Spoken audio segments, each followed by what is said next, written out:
The space between two windows. In mid-July, when the air itself seemed to shimmer like it was remembering something important, the space between two neighboring houses held a secret.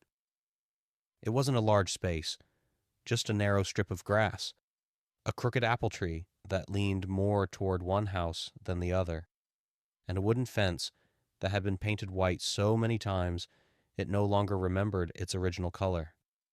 But if you stood there at the right hour, just before sunset, you could feel it. A quiet tension, like the world was holding its breath. That was where Ethan Hale learned, at 6 years old, what it meant to care about someone without knowing the word for it. The day Lila Moore moved in next door, she was wearing a yellow dress with strawberries on it and dragging a suitcase almost as big as herself. She tripped over the fence plank and landed directly at Ethan's feet, scraping her knee and laughing at the same time. Ethan offered her his popsicle. She accepted without hesitation. That, he would later think, was how everything started. Growing up side by side, they grew up like parallel lines, always close, always aware of each other, but never quite crossing. They shared everything that could be shared without naming it.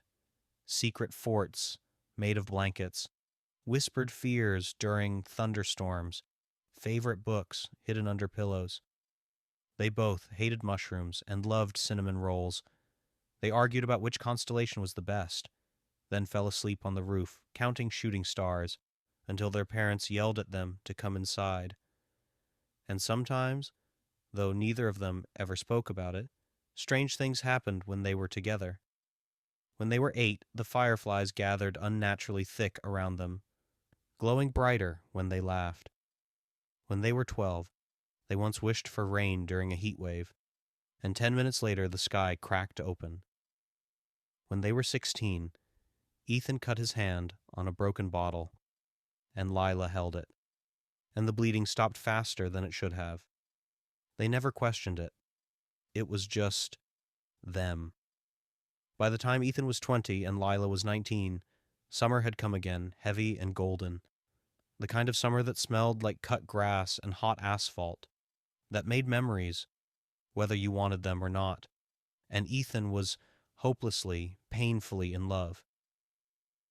The silence between words. He loved her in all the quiet ways. In the way he adjusted his schedule so he'd accidentally run into her on morning walks. In the way he remembered exactly how she took her tea, 2 spoons of sugar, milk first. In the way his heart stumbled every time she smiled at him like he was home. But love, unspoken, has a weight to it. Ethan told himself 100 reasons not to say anything. What if he ruined everything? What if she didn't feel the same? What if naming it made it disappear? Lila, meanwhile, had her own silence. She loved him in the way she always sat closer than necessary. In the way she saved the corner piece of lasagna because she knew he liked it best. In the way she sometimes looked at him like she was standing on the edge of a cliff, afraid to jump. Both of them thought they were alone in it. The invitation, the moment everything changed, was absurdly ordinary. It was a Friday evening, mid-July. The sky streaked pink and violet. Ethan was leaning against the fence, pretending to check his phone, when Lila stepped out, barefoot, with a bowl of cherries. "You want some?" she asked. "Always," he said. They ate in comfortable silence. The air buzzed, not with insects, but with something else. That familiar magic that followed them like a quiet echo. "My friend Marcus is throwing a party tomorrow," Ethan said suddenly, before he could lose his nerve. "You could come, if you want."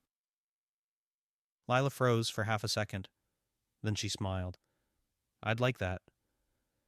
The moment she said yes, the wind lifted, warm and swirling, and the yablоня dropped a single apple between them, perfectly ripe. They stared at it. "Did the tree just approve?" Lila asked. Ethan laughed, relief rushing through him like sunlight. "I think it did." The party that wasn't about the party. Marcus's house was loud, full of music and people and laughter spilling out into the night. But somehow Ethan and Lila drifted away from the noise, ending up on the back porch with fairy lights strung overhead.